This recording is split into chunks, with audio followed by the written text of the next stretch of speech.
Hello everyone, can you hear me?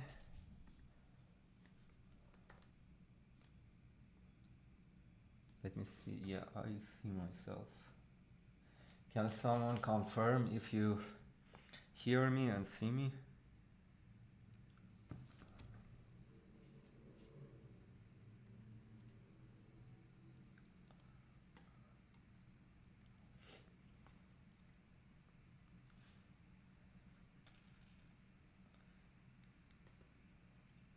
I guess you should see me now, because I'm seeing myself. So if somebody confirms, we can start discussing the problems.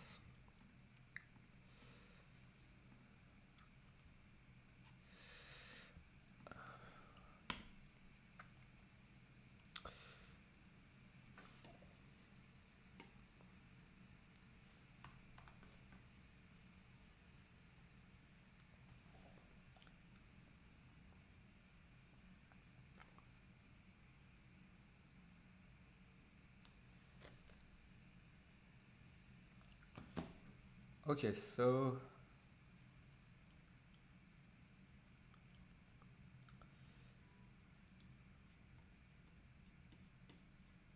let me check it myself.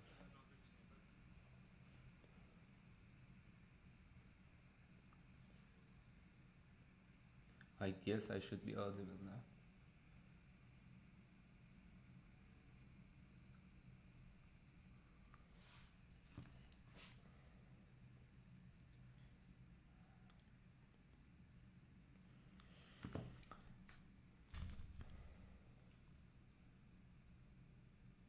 Okay guys, how was the contest today?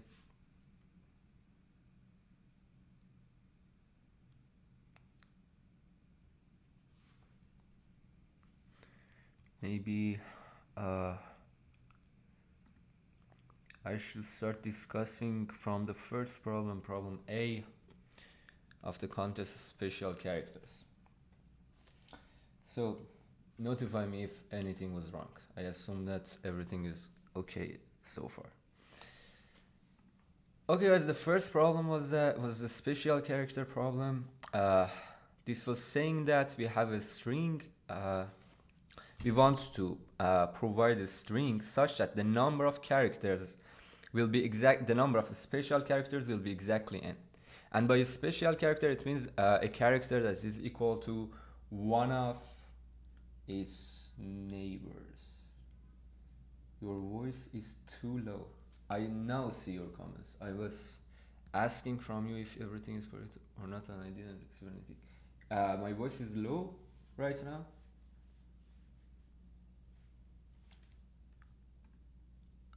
Let me see.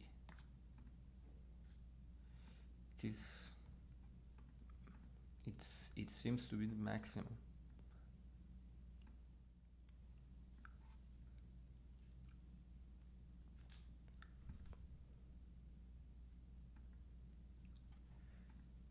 Is the voice still low, or is it okay?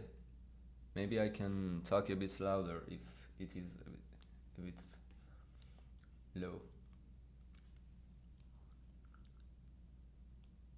Was low? Okay, it's okay now. Okay, awesome.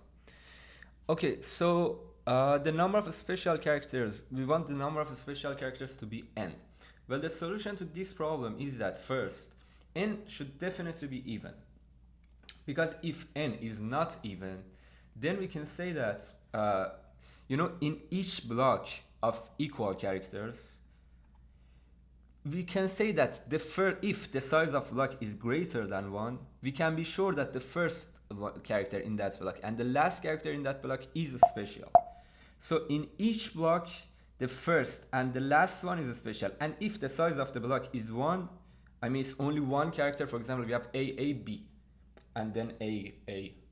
If we have that, then the size of the block of B is only 1. So it is not special.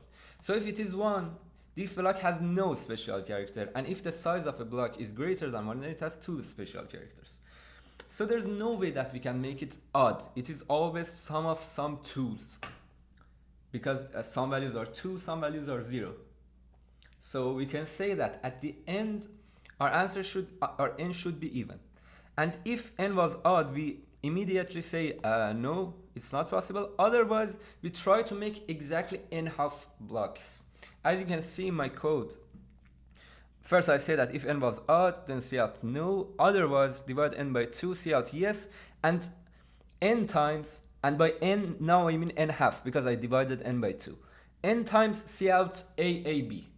Then I have a block of 2 A's, and this block has 2 special characters. Okay. Do you need more explanation for problem A, or should we move on to the next problem, to the problem B?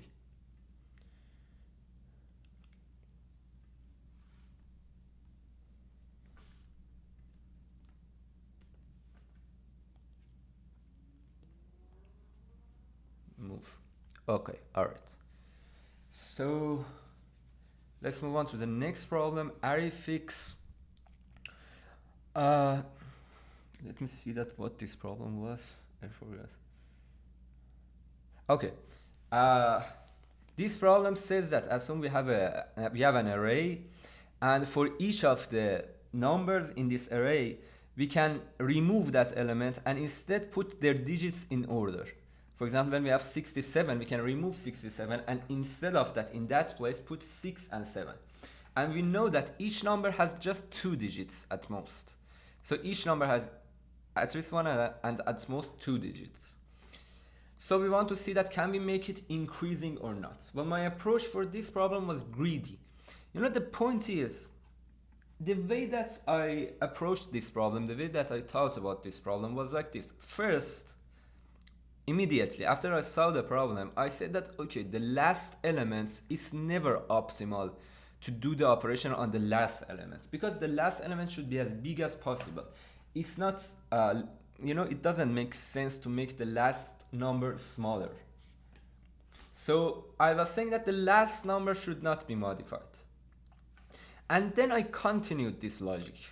I just say that, okay, when the last number shouldn't be changed, the element before that, if it is already less than its next number, then it should be we shouldn't change it. If it is already less than the next number, then we shouldn't change it, because we don't want to make it less than what it is. If it is okay with the next element, then the only thing that we need to worry about is that it is greater than its element to the left. So we want to make it maximum. We don't want to make it smaller. So if it is already less than the next element, we keep it. But if it is less than or equal, but if it is greater than its next element, we have no way other than breaking this element, other than modifying this element. Go slow. Okay. So if that happens, I'm saying that if this element is greater than the next element, we have to modify it, because otherwise it is greater than the next element. So I start from the end and deterministically choose for each element whether I want to modify it or I don't want to modify it. So for the last element, I'm sure that I won't modify it. For the element before that, I compare it with the next one. If it is already okay with the next one, with its right, the element to the right, then we should only worry about the element to the left. So we don't want to make this number smaller, right? So this is how we will move on. And hi Mersdat. And this is how we will move on. So deterministically we will choose all the numbers and we find the answer. So if we want to, if I want to show you the code, it would be like this. I greedily move from the last element to the first one. And for each one of them, I say that if a of I was less than or equal to the last number that I had, then I set last equal to ai and I will continue. Otherwise, I have to modify these elements. I have no choice other than modifying these elements. And if that happened, I say that if ai, if I do that, my number will be divided into two numbers, 2 digits. Maybe you might ask that. Maybe you might ask that what if AI had only 1 digit, not 2 digits? But the point is, it doesn't matter. If it is 1 digit and AI is not less than or equal to last, then definitely the answer is no. So it's okay that we say that if AI modulo 10 was greater than last, then we can't do anything because this number is going to be greater than last anyway. Even if it is 1 digit or 2 digits, this is going to be the elements right before last, right? So this is how we will move on. Then I said that way bad is equal to true, and I will break otherwise. If everything is okay so far, I say that if AI divided by 10 was greater than AI modulo 10, then bad is equal to true again, and break. You know, when we are here, we are sure that AI has 2 digits. Because if it had only 1 digit, in one of these two ifs we would find what we wanted. If AI had only 1 digit, we were sure that if it is less than or equal to last, then it is okay, we will continue. Otherwise, definitely AI modulo 10 is also greater than the last, and bad is equal to true. And then I say that if AI divided by 10 was greater than AI modulo 10, then bad is equal to true, and then last is equal to AI divided by 10. Why can't we start from the left instead of right? Well, the greedy approach doesn't work anymore if you start from left. Why? Because, you know, for the left element, you want to minimize it, right? You want to, well, let me see. If we start from the left element, we should say that the left element should be modified. Maybe we can say like this. The element in the left should be modified this time because we want to make it as small as possible. So if we can, we will modify it if the first digit is less than the second digit.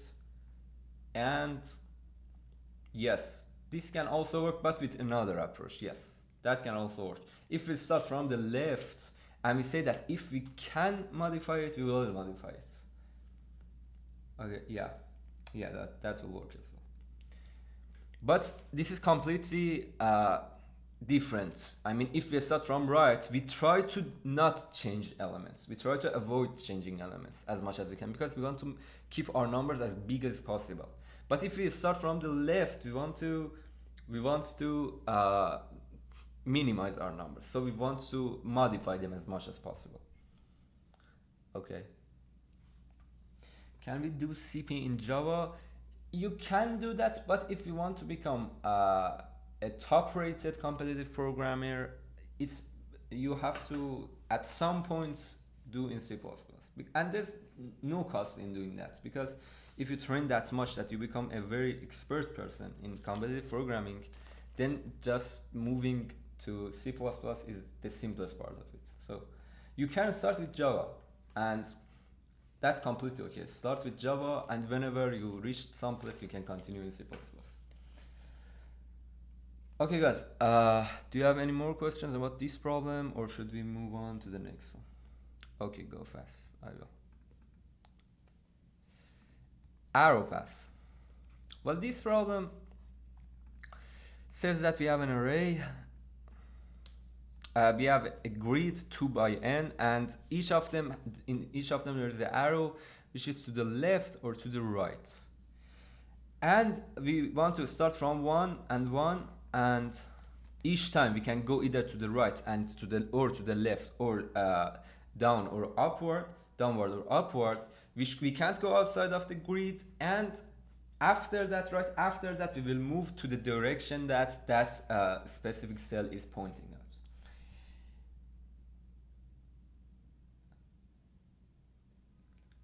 Yeah. So you have to see that you have to say that can we reach 2 and n or not? Well, this is a simple DFS or BFS. You can both do DFS or DFS or BFS. You start from here and you consider all the possible movements that you can have, and you mark all the cells that you can reach. Each time you will see that what happens if I go rightward, and then you see that from that cell, where do I go? Okay, so each time it's like we do both the operations and we see that where do we land. Okay, we do both the operations and we see that where do we land. And we will go there, we will do the DFS and we will go there. So basically what we will do is that we just simply have a DFS. We start DFS from 0 and 0. And we say that if y was greater than 0, then DFS of go to of x and y minus 1. And by go to, I mean that where do I land if I do the, if I go alongside the arrow of that specific cell. Go to of x and y says that if x and y is equal to the right word is PII of x and y plus 1. Otherwise is PII of x and y minus 1.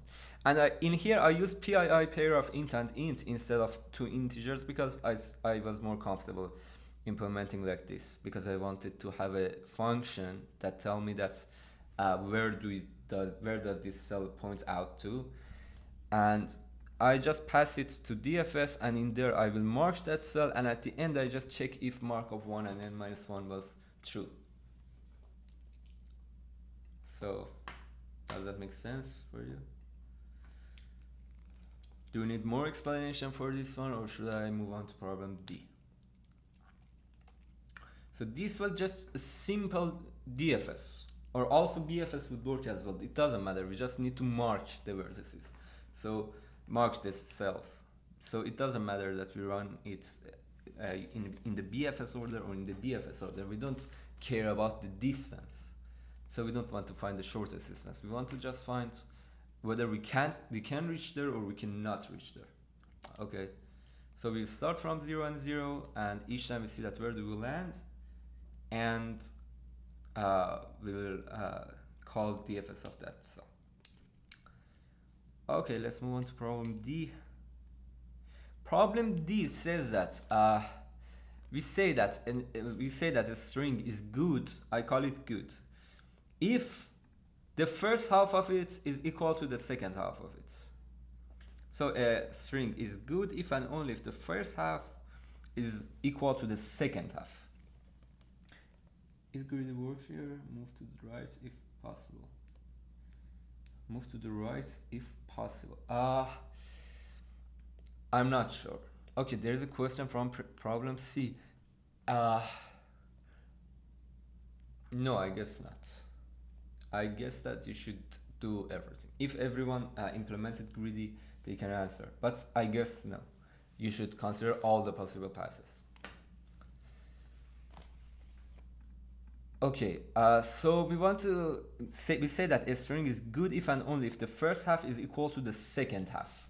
Now we have some question marks in our string, and we want to see that in the best case scenario, if we can fill those question marks as anything that we can, then what is going to be the maximum length of a good substring?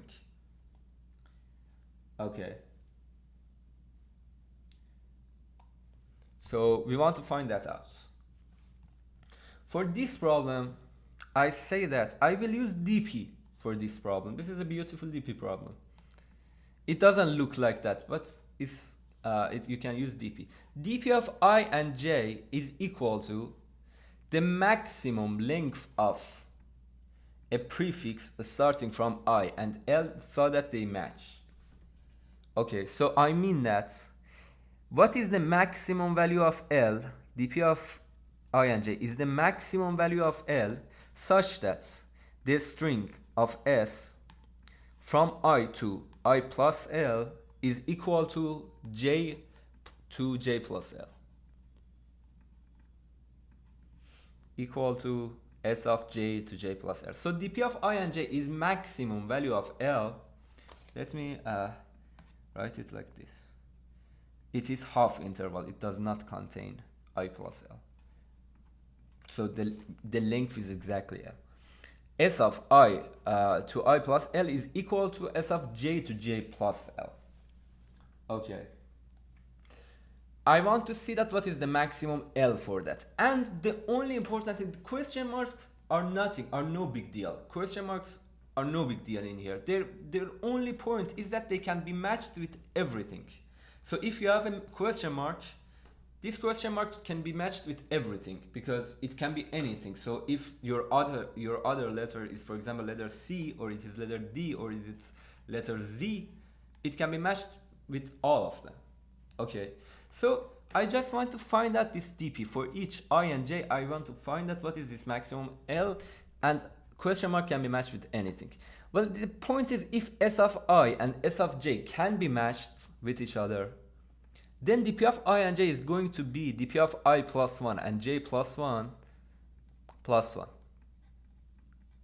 Otherwise, dp of I and j is 0. Just it. Just it. So if this happens, if si and sj can be matched, then it's going to be dp of I plus 1 and j plus 1 plus 1. Otherwise, it is going to be it is going to be 0.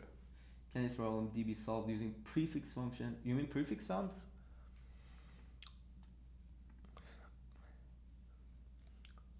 Or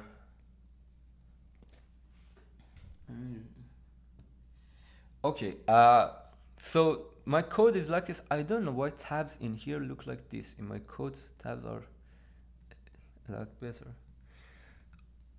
Okay, in this round we say that, oh, it has 2 tabs in here. Okay, anyway, we say that dp of I and j is equal to if it is possible to match si and sj. And by possible, in here I say that, as I said, if one of them was question mark, then return true. Definitely it's true. Otherwise, return a is equal to b. Could you please explain it? Yeah, sure. Sure.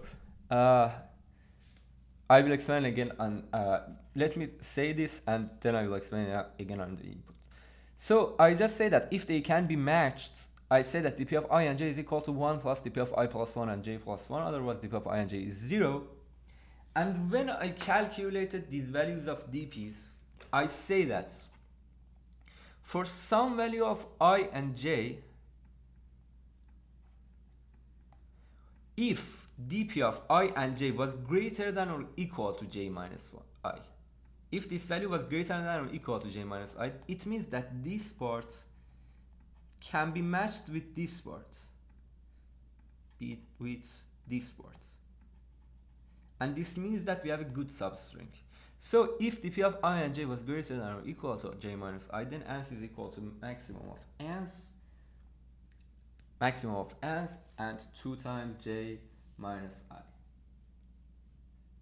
It means you split the string every possible reverse.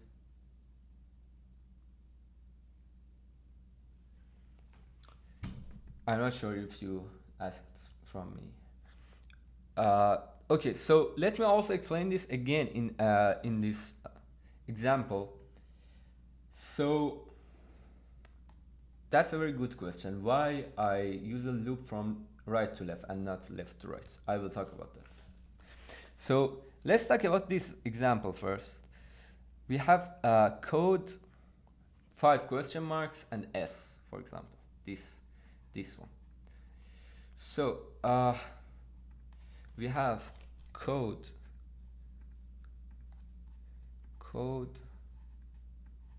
5 question marks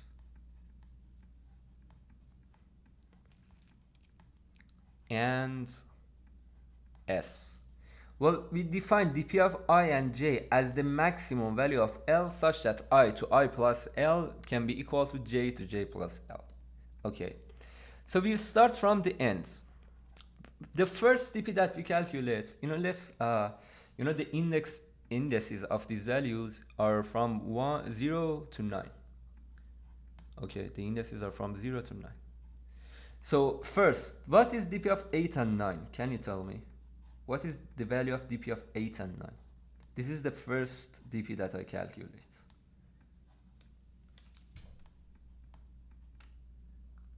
Does anyone know that?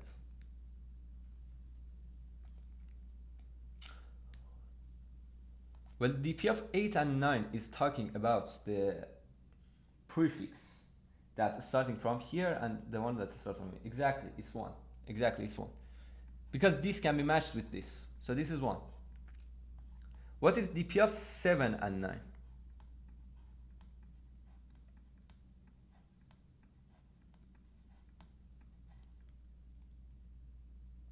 Yeah, this was beautiful. This was a beautiful problem, yeah.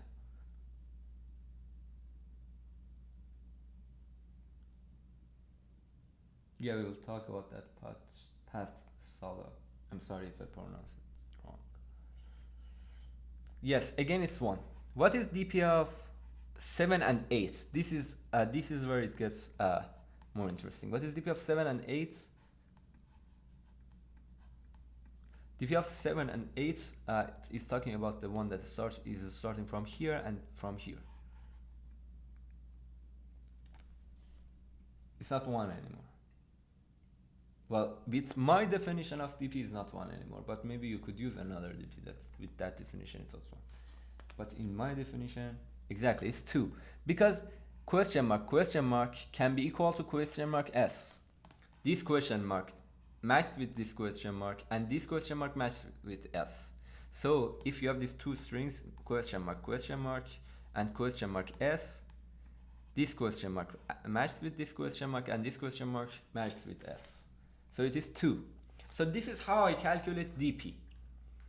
For dp of I and j will be calculated by dp of I plus 1 and j plus 1. Here I say that this question mark can be matched with this question mark. So I can say that dp of 7 and 8 is going to be dp of 8 and 9 plus 1. Because I know that if I start from 8 and 9, from there I can have at most 1 character. If I start from 8 and 9, from there I can have only 1 character. So when I start from 7 and 8, the first characters will be matched, and the rest of it is exactly like I plus 1 and j plus 1.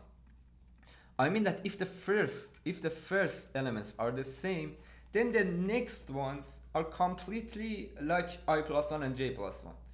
So if the first one, si and sj, will be matched, then it's going to be dp of I plus 1 and j plus 1 plus 1. Is that okay? So this is how we will calculate the values of dp. And now we reach that question that you asked. That's why we start from the end and not from the beginning. Because when we want to calculate dp, we use dp of I plus 1 and j plus 1. Let me...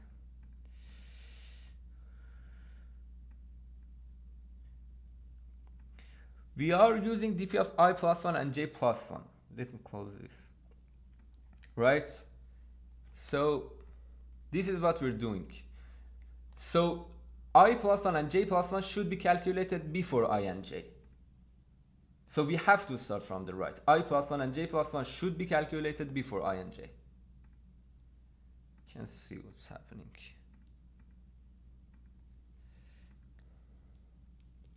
Is that okay? How did you think of applying dp in the problem? Because it looks like a greedy problem. Yes, I agree. As I said, it doesn't look like it is a dp problem. Yes. But yeah, and that's why I was stuck in this problem for quite a long time. I think for around 10 minutes or so, I was stuck on this problem. Let me see. But yeah, at the end I saw that using dp is going to be easy. Because I said that I want to match, if I start from I and j, I want to match as much as possible. I want to see that if I can match from I to j. So what if I'll see what is the maximum number that I can match? Okay, I saw that I want to match from I to j from j to j plus j minus I. So I saw that what is the maximum value that I can match, and then I just check that if that maximum value is greater than or equal to j minus I. So this is basically my mind went to think about dp. Okay, are there any other questions? Yeah, I will answer you, Pathfinding. Sure. We'll talk about that. Because right now so many people are waiting for solutions. Maybe for now I should focus more on solution, and then after that we will discuss it.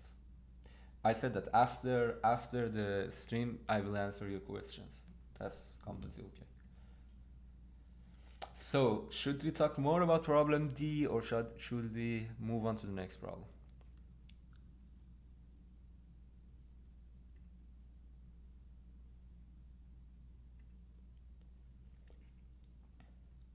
go next. Okay, so let's move on to problem E. But problem E was one of those problems that I didn't feel connected to it for a long time, and even at the end when I submitted that, I was feeling that it was, it was easier than being E. And I was thinking that maybe I didn't consider something. I didn't understand why n is at most 40 and so on. So I was thinking that maybe I'm not considering something. But anyway, this problem says that we have some values we want to construct a graph. In this graph, we will choose the values a1 to an. Let me for a second delete some of these.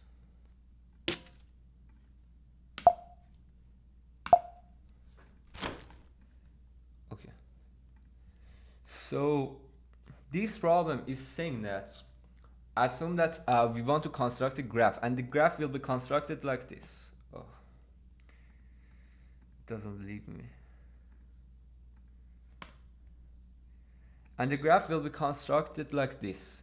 We set values a1, a2 to an, and we want to find out if, for each two vertices like x and y, we say we draw an edge between x and y if and only if the absolute value of x minus y plus a of x minus a of y is at most k.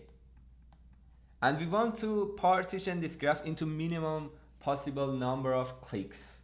And you have to say that what is that minimum possible number of clicks.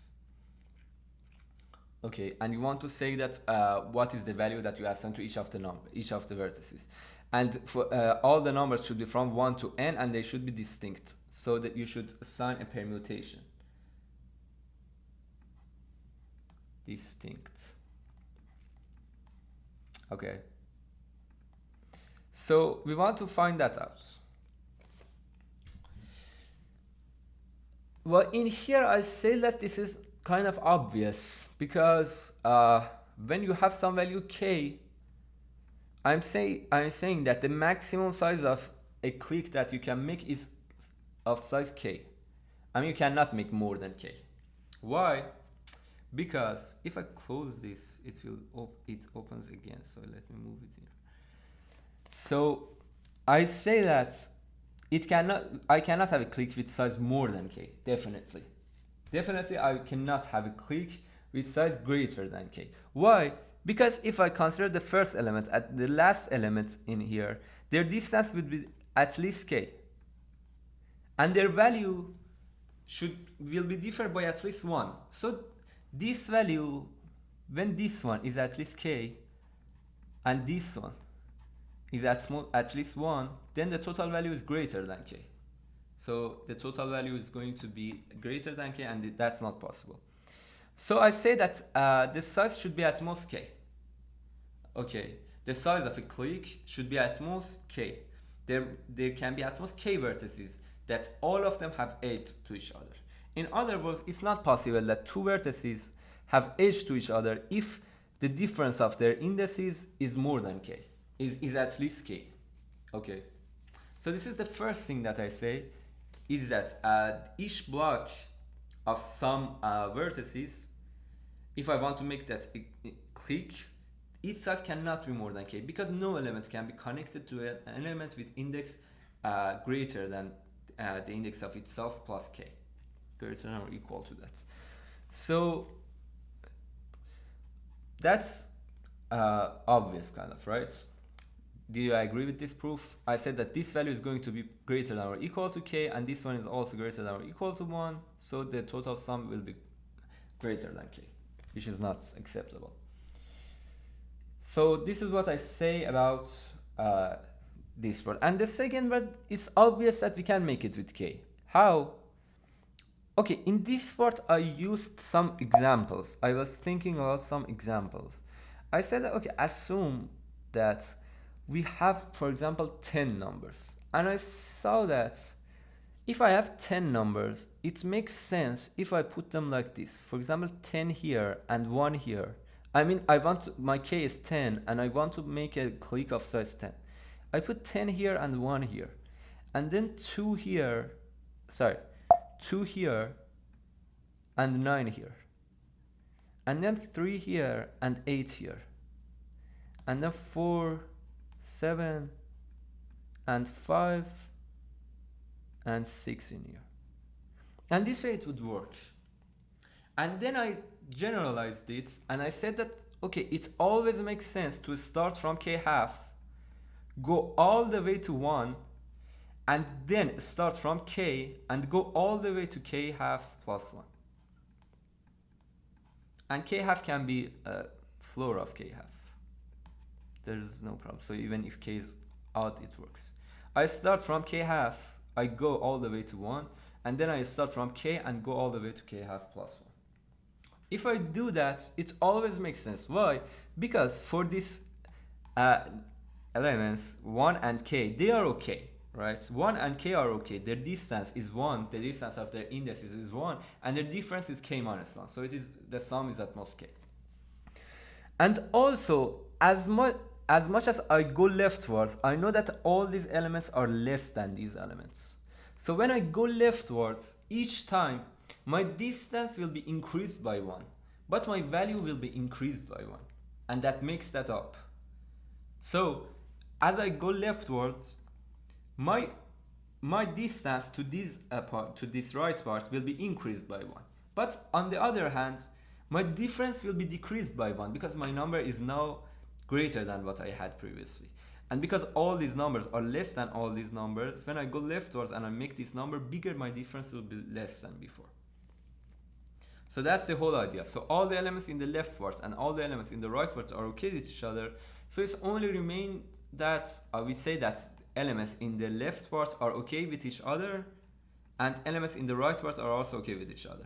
And this is also easy because we can only check the two endpoints, because two endpoints have the maximum distance and maximum difference. So if they are okay, then everything is okay. And they are also okay because there will be at most sale of k half elements in one part. So the difference and the distance of the first and the last one is going to be at most, the sum of them is going to be at most 2 times sale of k half minus 1, which is less than or equal to k. So this way I can easily say that that works. It's even less than k, but it is as much k as 1. So the whole idea was that we can have blocks of size k, and for each one of them we start from k half, go all the way to 1, and then start from k and go all the way to k half plus 1. And then I will repeat this pattern with different numbers. I can increase all the numbers by some value x and nothing will change. If I increase all the values by x to this pattern, I increase all the values by x, then nothing changes because the relative values are important, not the exact values. So that would still work. Do you agree with this? Is this problem okay? Opening for hacking until the rest of you want to ask your questions. I will answer that. And you, in the meantime, you ask your questions if you have any question about this problem. It means that you can, everybody can see the solutions of other people, and then they can hack them. They can give those solutions a test case that code will not work on that test case, and that way that code will get a wrong answer. So you can see the solutions of all the other people, and if you believe that that solution is wrong and you have a test case that shows that that code is wrong, you can give that test case to that code, and that solution will be wrong after that.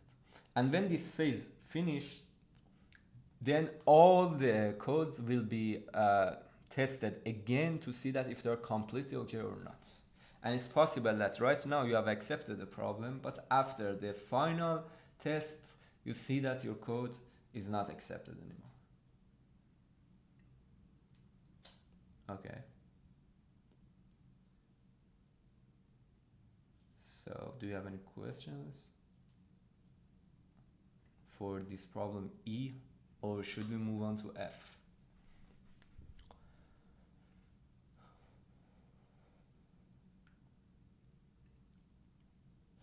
for B, what is wrong? If we check if a current element can be made to be lesser than or equal to the next element, so checking R and to be made greater than B. Yeah, I said that is gonna be okay as well.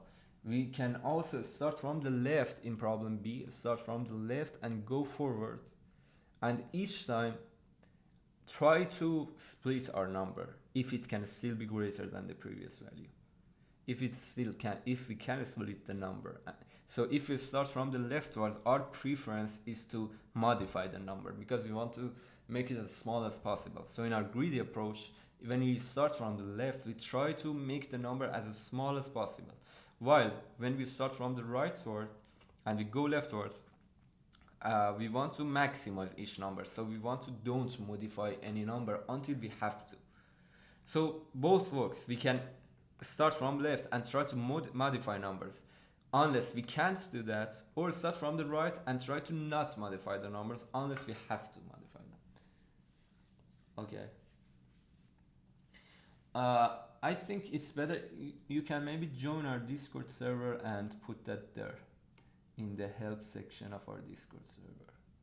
Let me put the link in here. I didn't pin the message today, so I just copy Discord server's link. You can join this Discord server.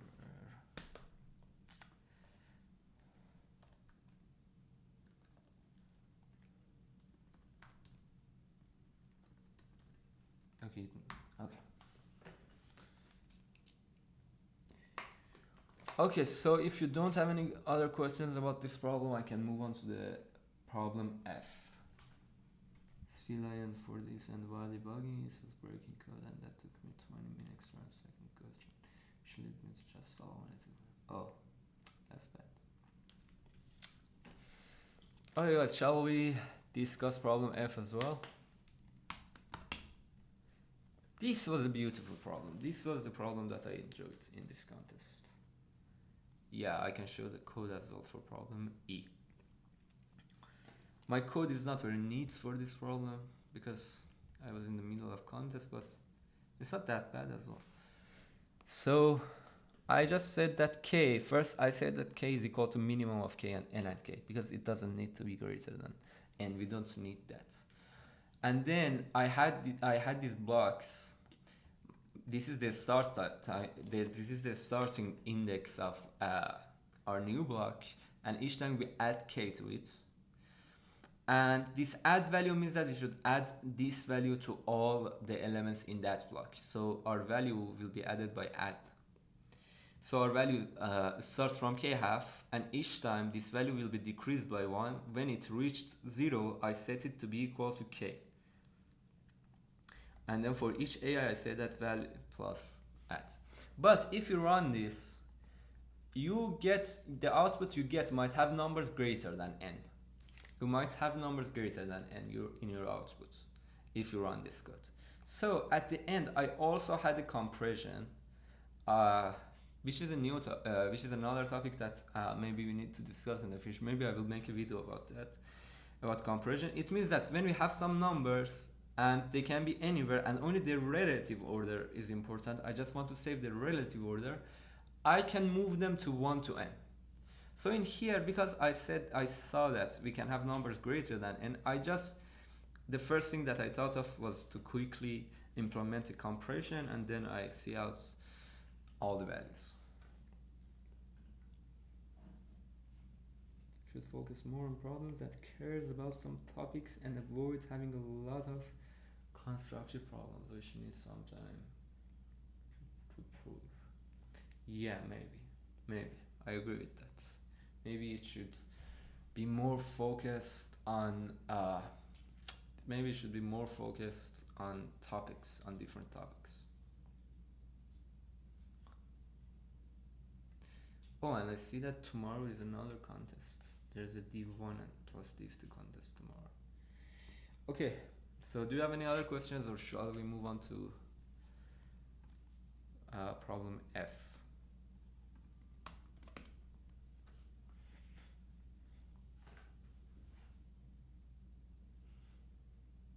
Problem F, as I said, was one of the problems that I really enjoyed. And from the first time, I mean, even before solving E, I wanted to think about F. I read F. I saw that tourists solved F at first. So I went to problem F and I read that and I saw that how beautiful it is. And while I wanted to think about E, my mind was just jumping to F. And there was a period of times that I was thinking about F. But since I knew that E is obviously simpler than F, I forced myself to implement E. But anyways, this problem says that assume that we have some bags. The bag number I has AI golds and BI silvers. AI golds and BI silvers. The value of each gold is 1. The value of each silver with probability half will be 0, with probability half will be 1. So with half probability, with probability 1 half, the value will be 0, with probability 1 half, it would be 1. The value of each of the silver coins. And they're completely independent, they're independently as random. So each silver coin can worth either 0 or 1. And we don't know that, and it is completely random. Okay, so you have to say that each time you are given an interval of these bags, and you have to say that if you only consider the bags in this interval, then what is the probability that the value that these coins have, the worth of these coins will be greater than, strictly greater than the total value in all other bags. So this is the problem statement. What is the probability that the interval that we choose, the value of the coins in that interval will be strictly greater than the values of all the other coins. Okay. So this problem was like this. I was thinking that first, let's assume that AI is 0. Let's assume this subtest that AIs are 0. We have no golds. We only have silvers. So I was saying that if I only have silvers, what is the probability that the sum of the values of these silvers is some value x? So for each x, I wanted to see that what is the probability that the total value of these silvers is x. For example, I know that, if I write all the values in here, 0, 1, 2, 3, 4, 5, and so on, 6. So if I have no coins, no silver coins, the probability of the value to be 0 is going to be 1, and all the other values are 0. If we have only one silver, there's a half probability that this value is 0, a half probability that this value is 1. And all the other values are 0. If we have 2 silver coins, there's 1/4 probability that the value is 0, 2/4, or 1/2 probability that is 1, 1/4 probability that it is 2, and so on. And it goes on. Okay, the next time is 1/8, 3/8, 3/8, 1/8, and 0, and so on. So the point is that each time, each number will be added by, that when we are at some states, next time, when a new silver will be added, next time with half probability we will go here, with half probability we will go here. So when we have this 2/4, it will add 2/8 to here and 2/8 to here. This 1/4 will add 1/8 to here and 1/8 to here. That's why this is 3/8. It gets 2/8 from here and 1/8 from here. But also the closed formula for this is that if we are going to have I silvers, if we have k silver coins, for example, we have k silver coins, and we want, this is the coins, and we want the value to be x. We want the value to be x. I say that the probability for that is k choose x times 1 over 2 to the power of k. So I say that for each one of them, for each one of the coins, I have two possibilities. Either it's worth 1 or it's worth 0. And I should multiply that by k choose x, because I'm going to choose x of them to worth 1 and k minus x of them to worth 0. So it's going to be k choose x times 1 over 2 to the power of k. By k choose x, I choose k of the coins, and I tell that, okay, these ones should be 1, and the rest of them should be 0. And what is the probability that these ones are 1 and the rest of them are 0? The probability is 1 over 2 to the power of k. So this is the probability that having k coins, our value is x. Okay. Are you okay with that, or do you have any question about this part? So this was the main thing that I was thinking about.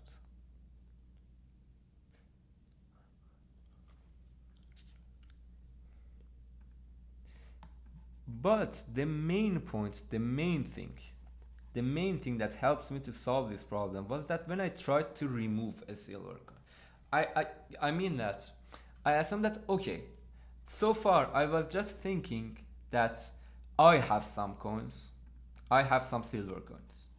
But now assume that there is another silver coin out of my bag.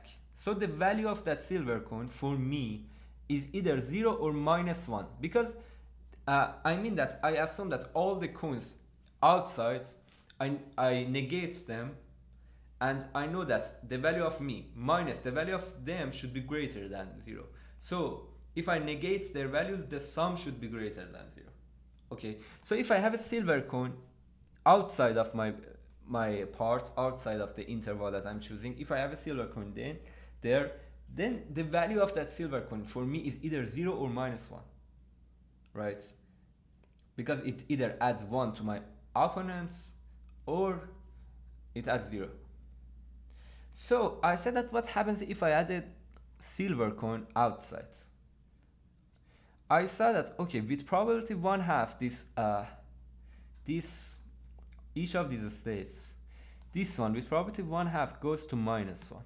So we also add a -1 in here, which means that the number of silver coins outside, the value outside is 1 more than the value inside. With probability 1/2, we'll go here.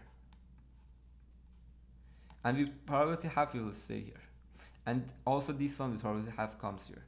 So this one adds 3 over 16, this one adds 1 over 16. So it's 4 over 16. Again in here, this one adds 3 over 16, and this one adds 3 over 16, so 6 over 6. Again in here, 2 over 16, 1 over 16, 4 over 16, and here 1 over 16. And there's a very interesting pattern that we see in here. Can you think about that? Can you say that? Can anyone say that? What is the pattern here? If you're watching the video of this live stream, I mean, if the live stream is ended by the time you're watching it, maybe you can pause and think about it. What is this pattern? There's a beautiful pattern in here.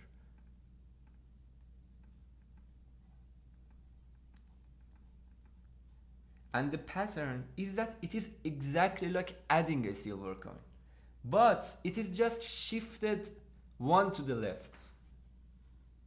Yes, it is Pascal triangle, exactly. It is Pascal triangle because it has k choose x. So exactly, yes, that's the important thing. I also saw that this is a Pascal triangle still, and when I add a silver, still it is a Pascal triangle. So in both cases, if I saw the values, these are all the values of Pascal triangle. So the only difference is that this time it is shifted to left by 1.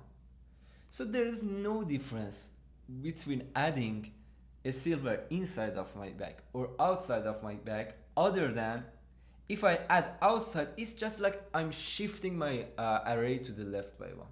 So I can just keep that for how many silvers I have outside, and by that amount I will shift my array to the left. Right? That's the whole thing. And the reason behind that is simple as well, because when we add something, when we add something, let me use another color. When we add something, this value is going to be half of this plus half of this. But now when we are removing this, this value is going to be half of this plus half of this. I mean that anyway, we are considering two consecutive elements and we add them and divide them by 2. I mean, we divide both of them by 2 and then we add them. If we remove, these 2 will come here. If we add a silver coin, these 2 will come here. So the only difference is that it's like we shift everything to the left when we remove something. So we can forget about adding, whether we're adding a silver or we're removing a silver. We can just say that as okay, we're adding all the silvers. We're adding all the silvers, and then we say that how many silvers are outside. And if x silvers were outside, we have to shift everything to the left by x. So it's like we make our array. Let me write again. It's like we make our array exactly like Pascal. We know that how many silvers we have in total. So we have how many silvers we have in total. In each cell, if we have k silvers in total, in each cell we have in cell number I, we have k choose I times 1 over 2 to the power of k.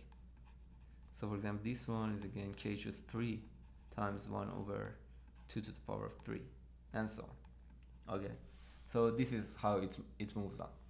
So for each one of them, I keep that. What is the probability of that? What is if all the silvers were in my hands, what is the probability that it would work like that? And then I see that how many silvers are outside. For example, I see that k silvers are outside. K is the total number of silvers. So a silvers are inside and k minus a silvers are outside. Let's name k minus a b. K minus a is b. So a plus b is equal to k. A silvers are inside and B silvers are outside. So I say that my new 0 is going to be B. For example, if B is 3, I say that my new 0 is 3. This is my 0, this is my negative 1, this is my negative 2, this is my negative 3, this is 1, this is 2. So this is how I just make one array instead of making so many arrays. I just make one array, but each time I look at it differently. Each time I set the origin a different cell. So each time I set a different cell as my origin. That's the whole point of this problem. That was the key point of this problem. And the point is that, okay, now this was all about silvers. If we have silvers, then it's just enough to find out the values, the positive values. Because I want to have more silvers than outside, so the number of my silvers minus the number of silvers outside should be positive. So I should find out what is the sum of the probability after my 0. So if I have this b, I should find the sum of the values greater than b. Sum of the probability of values greater than b, which is a simple prefix sums. We want to find sum of an interval. Using prefix sum, we can simply find that out. If we have 5 inside and 17 outside, no.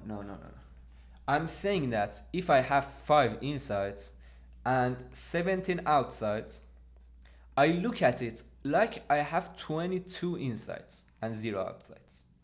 I don't look at it like I have 12 outside. I don't subtract them. That's wrong. I look at it like I have 22 inside and 0 outside, and I make my array, and then I set my origin at 17. Okay, I set my origin at 17. So I say that whatever I get for 17, that is going to be my 0. So for example, at cell 17, I know that I write 22 choose 17 times 1 over 2 to the power of 22. This was at cell 17, and before that, there was cell 16, and after that 18, and so on. But I just re-index them. I set this one to be 0, this one to be -1, this one to be +1, because I saw that adding a silver inside or adding a silver outside is not different. The only difference is that if we add outside, then we have to shift leftwards. Shift everything leftwards. Or we have to move our origin one step forward. We should move our origin one step to the right. So the point is that if we have 17 silvers outside, then we have to move our origin 17 times to the right. So our origin will be at point 17. 17 will be our new 0. And 16 will be our new -1. And 18 is going to be our new 1. That's all. That's how I can solve if all AIs were 0. Then I can say that, okay, just find the sum in here. Find out what is the sum of the values in here. Does that make sense? Is that completely okay? So this is, I mean, if you're okay, you can just put a plus like this. If you are completely okay with that. If you have any question about this part, you can say. If you want me to move on, you can just add a plus. Put a plus. So that's how we can find that out. Okay, awesome. So now consider that we have some goals as well. Well, goals are deterministic, right? Goals are deterministic. So I know that each one of them worth exactly 1. So if I have, for example, now let's use A and B for goals. If I have A goals inside and B goals outside, well, first of all, I can just make one of them 0. I mean, I can set X to be A minus B. I can just consider the difference between the goals inside and outside because each one of them exactly worth 1. It's not like silver. Silvers were not deterministic. So we couldn't say that we can remove them together. Having 1 silver inside and 1 silver outside was not equivalent to having 0 silvers inside and 0 silvers outside. Because if I had 0 silvers inside and 0 silvers outside, then definitely the difference is going to be 0. But when we have this with probability 1/4, the difference is going to be -1. With 1/4, the difference is going to be 1, and with 1/2, the difference is going to be 0. So, but about the goals, because they're deterministic, they exactly worth 1. Only the difference of A and B matters. So I say that X is A minus B, or let me say that B minus 1. Why I say B minus 1? Because I say that how much I need to reach outside. I mean, my goals, I compare my goals inside to the goals outside. I subtract the goals I have from the goals outside, and I see that how many more silvers I need to reach there, to reach the total worth.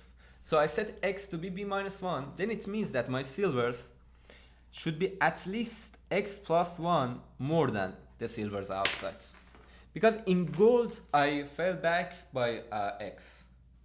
X can be positive or negative, that works in both cases.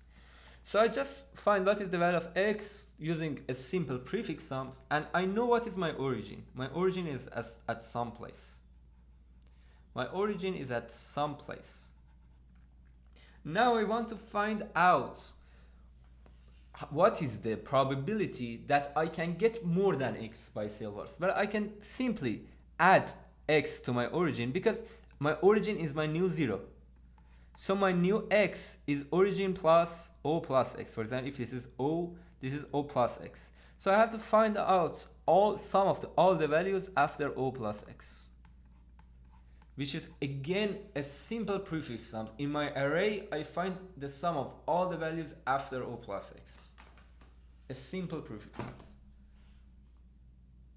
And this way I can simply find the answer.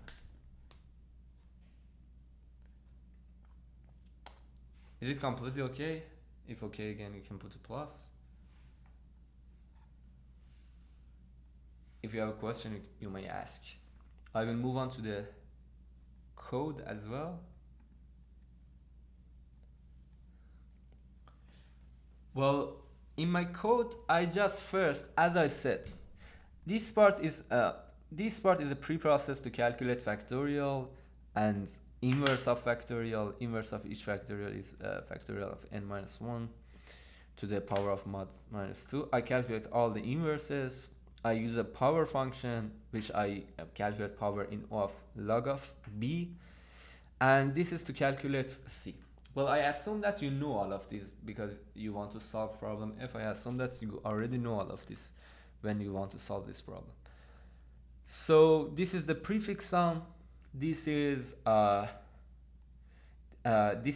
values. As I said, this is I choose the total number of silvers. This is all of my silvers, and I choose I of them times.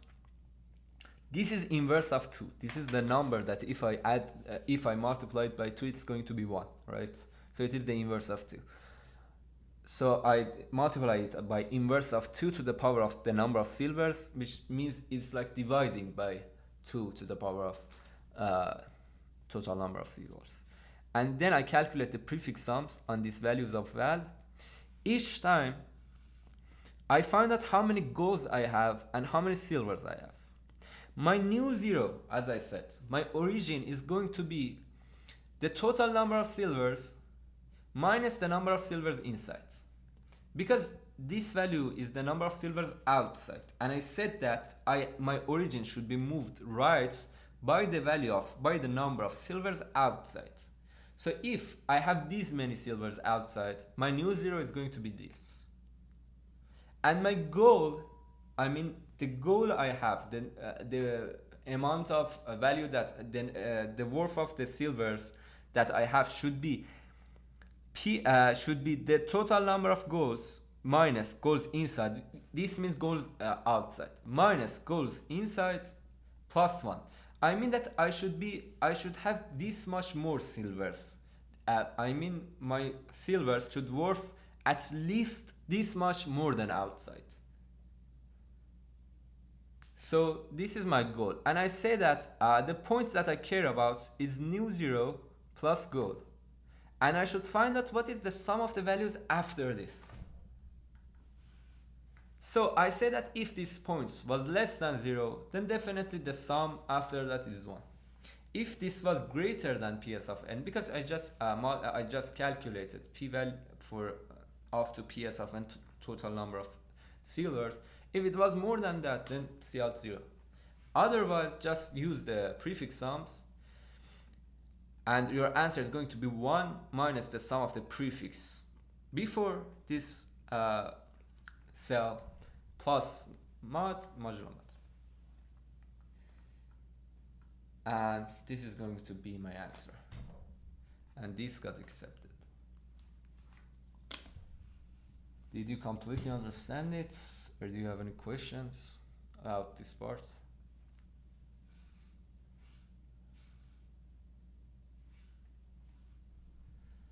If you are completely okay with that, you can put a plus. Otherwise, ask me questions if you have any questions.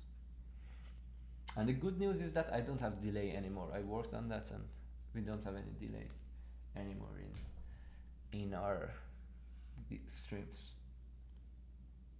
Yeah, I will answer you if this problem is okay. Are you completely okay? If you are completely okay with the solutions, we can move on to answering your questions. Any questions that you might have. Yeah, I know, and I'm sorry for this, that you had to wait. But you know, there are some other people who are waiting here for solutions as well. So I have to discuss them first. When is the next video coming up? The DP series. So there are no questions about problem F.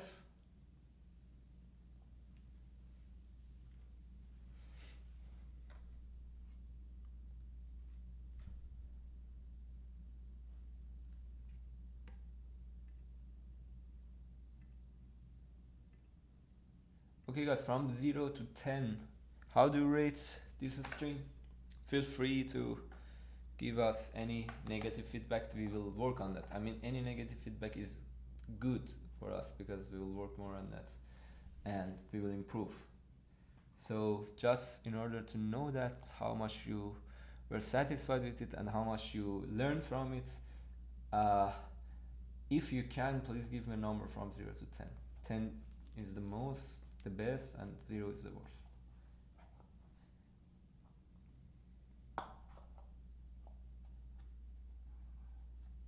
So if you can, please give us a rate from it. Okay, let's answer the questions one by one from the beginning. Well, first, because the second question is very easy to answer, the next video will be released today. The new DP problem. This is a very important DP approach, DP rerouting. This is very important in dynamic programming on trees. The idea of DP rerouting. I will publish that today. So the question that says that I am in first year right now, and today's rank is 10k after solving 2 questions. How is my progress and my rating stuck at 1k in Codeforces and 1.3k in CodeChef? Please suggest something. How long are you doing CP? I mean, what is your user ID in Codeforces? Maybe I can see your charts and I can find out something about you. Well, it really depends on how long you're doing CP. I mean, it's very different if you are doing it only for example 3 months, or you're doing it for 4 years and you are at this stage. And the things that I have to say in response of that are different. So I have to know a little bit more about how long you're doing this, and then I can tell you better. So until you answer, I will answer the next question. Bro, I didn't even able to solve B. I'm demotivated. What to do now? Well, don't be demotivated, especially if you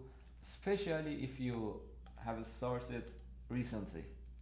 I don't know, again, about you, I don't know where did you start, but all of us had states that we were solving only one problem in a contest, or no problem in a contest.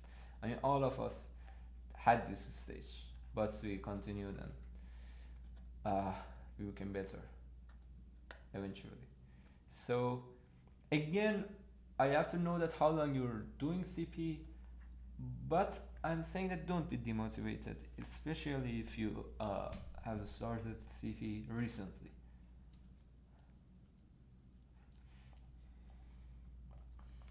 So let me answer code Pastada again.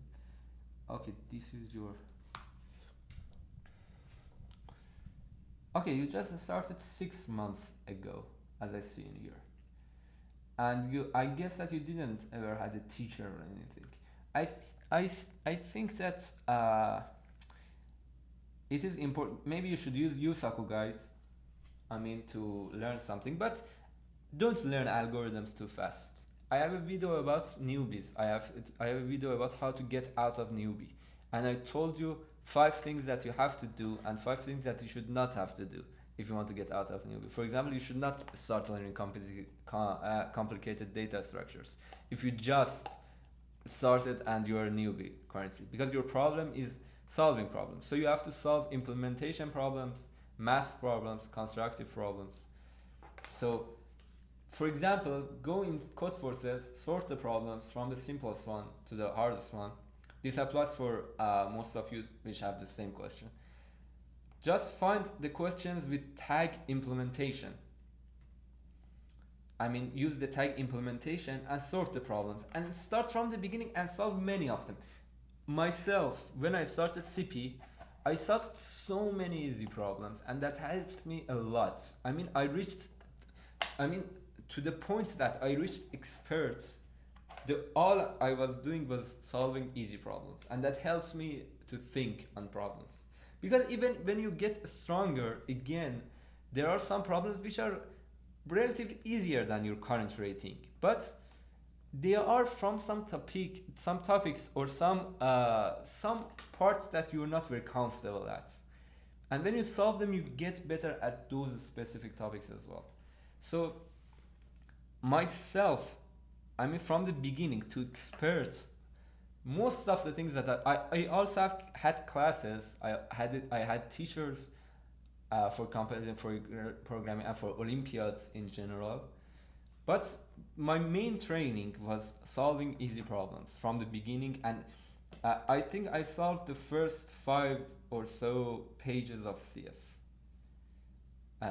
according to the number of people who have solved the problems, and that helped me a lot. So that would maybe help you a lot as well. I believe that is the best. That is what I tell all my students when we talk about this, when they are at the same stage. And maybe you can watch the video about newbies that I made, and you can watch that one as well. So let me answer the next question. So I think I responded both of you, Sheikh and Pathfinding. And yeah, you're most welcome. Thank you. First problem, we use an almost similar approach but from the left. I compared each element with its neighbor. It was wrong on test 2. Yeah, I think that it's good if you join our Discord server and say this there. I mean, we have a community that all of you can talk in there. You can answer the question of each other, and I myself, when I have the time to come to Discord, I will also answer as well. The main reason I come to Discord is for answering the questions in Discord. So whenever I can, I will answer you in Discord. And the other people there will answer as well. And there are a lot of great competitive programmers there, like Omnik is there, Colin is there, Adamant is there, Frodaxin is there. There are many, and other streamers in our channel, in our YouTube channel, like Ahmed, like Yan, they are also there. And we'll try to help you as much as we can. And you yourself can answer your questions as well. We have a active community, so you can maybe ask that in the channel, in the Discord server. I am brain dead for still being newbie in 3 months. Well, that's completely normal to be newbie after 3 months.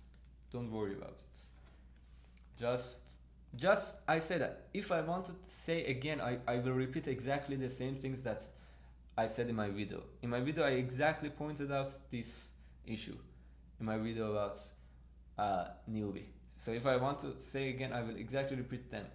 Sort the problems from easiest one by the tag, especially implementation, and then brute force and math, and try to solve them from the beginning. If I want to repeat, that's exactly the same thing. And don't start learning complicated data structures. Don't do that. So I recommend you to watch those videos. Let me also, if you can't find the link of those videos, let me share the playlist with you. But this is the guideline playlist that I have, and right now it has the 2 videos about newbie, about things that you should not do if you are a newbie and things that you should do if you are a newbie at the moment. Try to do that, and that's completely okay if you are a newbie in 3 months. There's no problem in that. So I am to the point that I started 3 months ago, but due to practicing mostly DP, I have gotten very good in DP, but I am lacking in other specs. I am at the point that I can solve 1500 plus DP problems, but I cannot solve others that's even below class. Yeah, you should have diversity in your solutions as well. That's why you should not only solve from one topic. Alongside that, you should also, okay, you say that you have a problem with some problems even below 1000, difficulty below 1000. So do that. I mean, sort the problems in CF and solve many problems with that difficulty, with that range of difficulty. Okay, that's the main thing that you have to do. It's not complicated. Just do that, and if you reached a place that you had no other idea for that problem, it's completely okay to read the editorial or the codes of others, especially the codes of other people. The codes of other people help a lot. I learned a lot by seeing the codes of other people, by reading the codes of other people. I personally learned a lot by that. And that is completely okay, especially when you start. It is completely okay to read the codes of others, to read the editorials. If you have no other idea, do that. But if you still have idea, don't spoil the problem. If you still think that you can do something, it is not useful that you just read the statement and then read the editorial and then read the statement, then read it. No, that won't work at all. Until you have ideas, think on them. But when you felt that you're stuck, you have no idea. For example, you can, even if you want, you can set, even if it is hard for you to understand when you are stuck, it's the best if you understand when you are stuck and then you read the editorials. But if you couldn't, you can say that, okay, after 30 minutes, I will read the editorials. But it's better that you don't set a fixed value. You just, when you felt that you're not progressing, then you read the editorials. And the codes of other. I was always reading the codes of people. I never read editorials. Back then I was reading the codes of people and I was trying to understand that what this code is trying to do. And that helped me a lot, both in implementing and in solving problems. That was way better than reading an editorial for me. And I always wish to read the code, not the text. There is a meme about this, show me code. Text is lame. I always preferred to read the codes of other people. Whenever I couldn't solve a problem, I was reading the codes of other people and I was thinking that's what it's exactly doing. And I could understand it eventually. I could find out that what this code was doing, and I enjoyed it a lot because I saw a lot of beautiful ideas there, and I learned a lot. It was also really joyful because there was a lot of beautiful ideas that I enjoyed. I made a mistake in C2, for instance, in the last element of a vector. I was doing it like size minus 1. It was giving me the right answer on a local machine, but wrong answer on C. If it took me 10 minutes to find, oh, that's bad. But that happens. Let's do an Olympiad, which mostly gives deeper problems. Oh, it was your national Olympiad. Moment, your messages are retracted, so I can see them. I share much respect for the effort you're doing. A small question: do you recommend practicing by topic or by rating, like least problem, by ranking, see if then start solving? Then for yeah, exactly. That's great that you said that. What is your current color? Because it exactly depends on color. Well, I believe that before expert, you should solve tag-free problems. This is what I believe. This is what, if I was learning CP from the beginning, that's what I would do. Maybe someone else would do something else. But if it was me, I would still solve tag-free problems. I would sort them by the difficulty, and I see that which difficulty I want to solve. Maybe at some point I don't want to solve 800 problems anymore. Maybe now I want to solve 1,000, 1,200, or anything else that I prefer. But there's a very important thing that I don't agree that when your level is X, you should definitely solve problems from level X plus 1. That's not always the case, because problems are different. And maybe at some difficulty, you're completely okay to solve problems from some topics, but you're not okay at all to solve the problems at that difficulty for other topics or other kinds of problems. When this happens, when such a thing happens, then it is possible that in contest you see that problem which is easy, which difficulty is easy. You see that most people have solved that problem, but you have no idea for that. That's why I believe that even if your rating is, for example, 1400, it is still useful to solve problems with difficulty 1000, with difficulty 1200. That shouldn't be everything you do. I mean, I'm not saying that you should leave everything and just do this. No, when you are 1400, you should also practice DP problems, for example, or other kinds of problems. But it's not like it's pointless to solve problems with difficulty 1000. That's what I believe. That's why I was doing. And that really can help you to find your weaknesses, and after a while, not only your rating is greater than some place, but even your weakness is greater than that rating. I mean, even in your weakness, you can solve the problems with that rating. For example, for me, it is not possible that I don't still solve diff 2b. Anything it is. I mean, even if it is the worst case scenario, I mean, even problem B of diff 2 is the worst problem for me. Its type is completely different to me. I will still solve B, or I will still solve C. So it's not just important that your rating, maybe your rating is at a place that your rating can solve C, but your weakness cannot solve C. You know what I'm talking about? I mean, your weakest point cannot solve C. We should specialize and start practicing. Now we can solve problem A. Oh. Yes, that's correct. I don't agree that when you're a specialist, you should solve 16 honors problems. I think you can solve problems from your own rating, or even sometimes solve many problems with easier difficulties. That's okay. If they are easier, you will solve more of them. I mean, maybe instead of 5 harder problems, you will solve 10 easier problems. That will still help you. I mean, that would be better. I mean, on the other hand, you will solve more problems, and those problems are not pointless, as I said. Difficulty with the same problem set, and because of that, I didn't tell Bell to think about the problem. Yes, you should solve more problems, Shiva. That's again, that's because if you solve many problems on CF, you read this statement and solve them. After some time, when you solved so many problems, you are okay with reading the problems and solving them. I mean, this problem of reading problems and reading statements, this issue can also be solved by solving so many problems.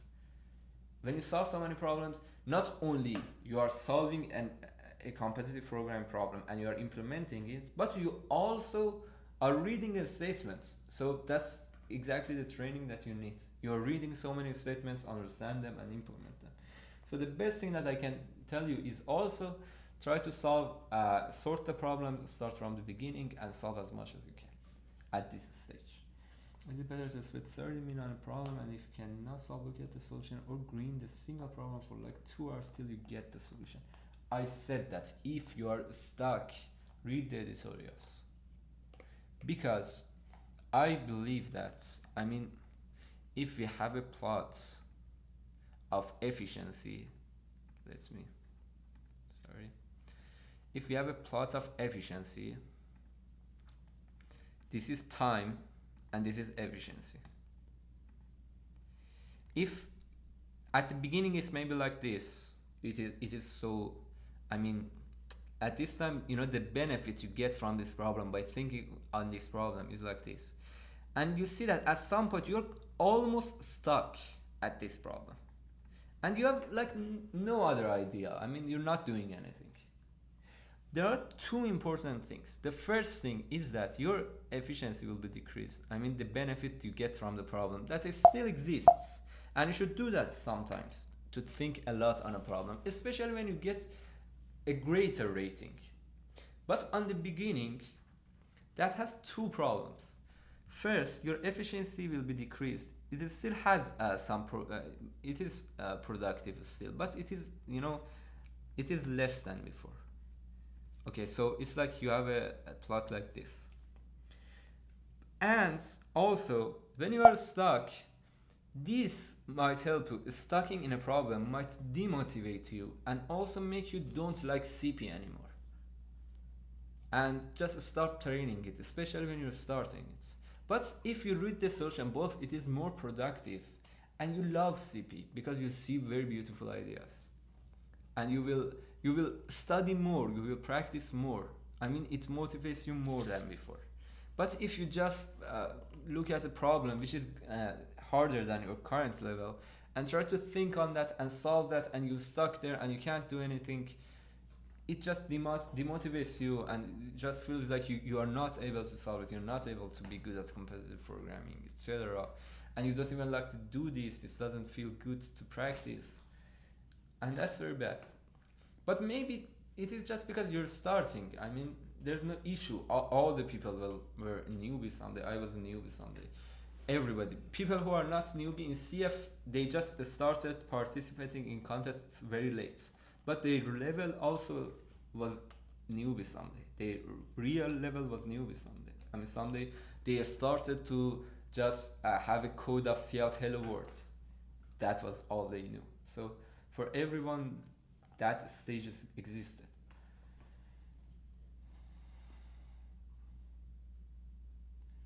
I got deeper really fast just because I already know other people's code, like you said. So after I got the solution, it was the recall moments which stuck to my mind. Yeah, exactly. Yeah. Yes. Reading other people's codes is very helpful. Very helpful. How do you solve DP kind? What's all topics to cover to reach blue? As I said, don't think topic-wise. I mean, the simplest topics are enough to reach blue. I mean, like yes, you have to know DFS, for example.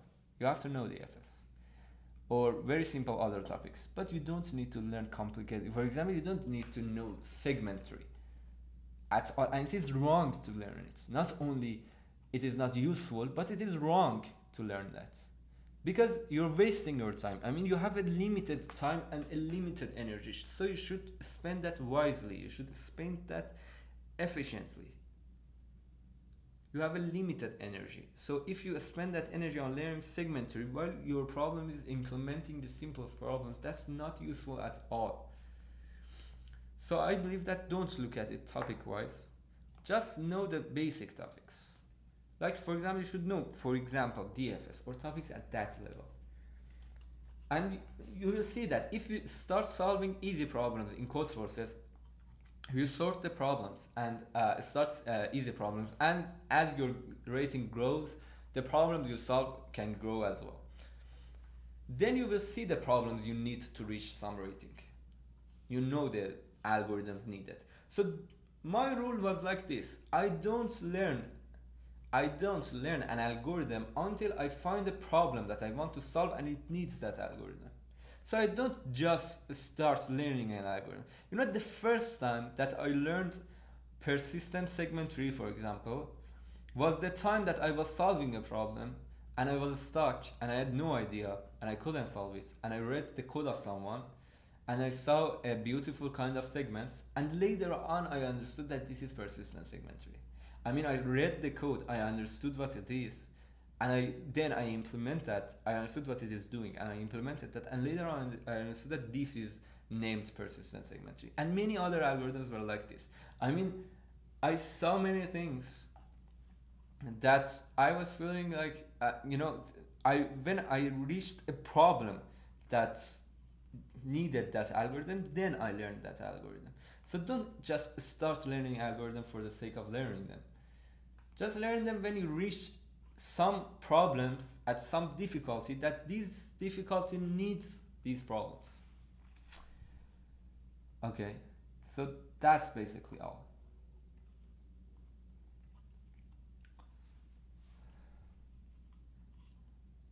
If you know some recursion, how do you solve DP questions? How do you decide if it is DP or greedy? If you know some recursion, like take not take subsets in subset and combinatorics, is this enough for DP? Okay, these questions are the questions about DP. First, how to decide if this problem is a DP problem? There's no written way for that. I mean, you can't read in a book that what is the way to find out that this problem is DP. You will learn that by experience, by solving so many problems. I mean, the only way to grow is to solve problems. Only solve problems. Even knowing algorithm doesn't work. Algorithms only matter if you can solve a problem with them. I mean, when you reach a problem and you want to solve it, and you need a method to solve that problem, that's the only place that algorithms works. I mean, is important. I mean, the only important thing is the ability of problem solving. You have to improve that. You have to, at each moment, you have to think that how can I improve my problem solving ability? Not how can I improve my knowledge. Knowledge don't matter that much. The ability of problem solving matters in CP and in algorithms in total. I mean, you don't need to have a lot of knowledge, but you have to be creative. You have to be smart. You have to use that knowledge in a good way. I mean, you have to use what is in your mind to solve a problem, and this can be improved. I mean, if you train, this can be improved. If you solve a lot of problems, this can be improved. So how to find out this problem is a deeper problem? You just solve so many problems and you find the intuition. And when you find the problem, you start thinking about it, and you will think about different things until you get there. You get there where you will have the idea. You get there at some place.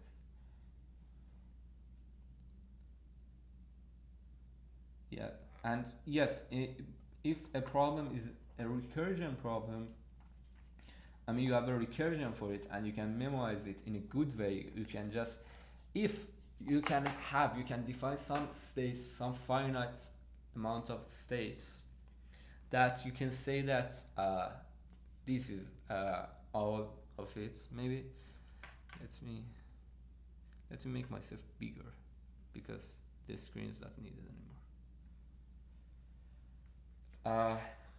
If you reach at some place that you have some finite number of states, and these states can be calculated from each other, then you can simply use DP. When you have some finite number of states that they can update each other. Solve CF problems around my rating and higher. No, that's what I said. Even solving CF problems below your current rating works, because maybe your rating is greater than something, but your weakness is not greater than that. I mean, maybe my rating is, for example, 1500, but there is a topic, or there is some problems with difficulty 900 that I can't solve. And when I solve many 900 problems, I see that many of them I solve very quickly. And solving them just helps my implementation ability. Just helps my implementation ability and my coding ability. But I reached some problems that I'm stuck, and I have no idea.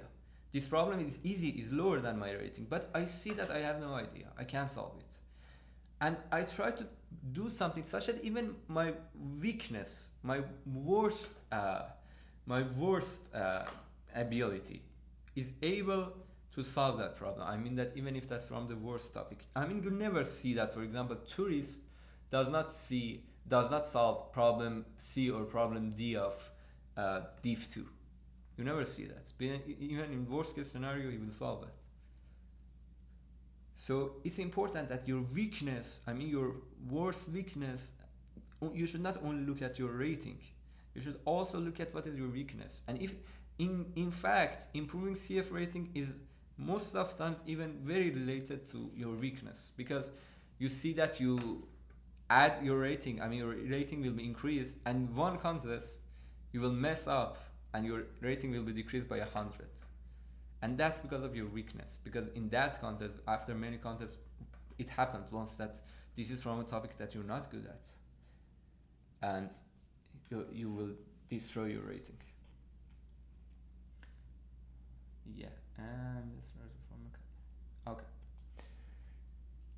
Yes, sometimes greedy is easy to find a counter case for it. Okay, guys, so I think it was a good stream. I will try to make more streams about such things.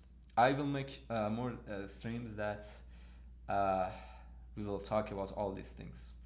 So still, if you can give a number from 0 to 10, I would appreciate it definitely, because it's so good to get feedback from you. But otherwise, if there are no other things, we can end the stream. I think tomorrow we have another stream for AdCoder contest. Hope to see you tomorrow again.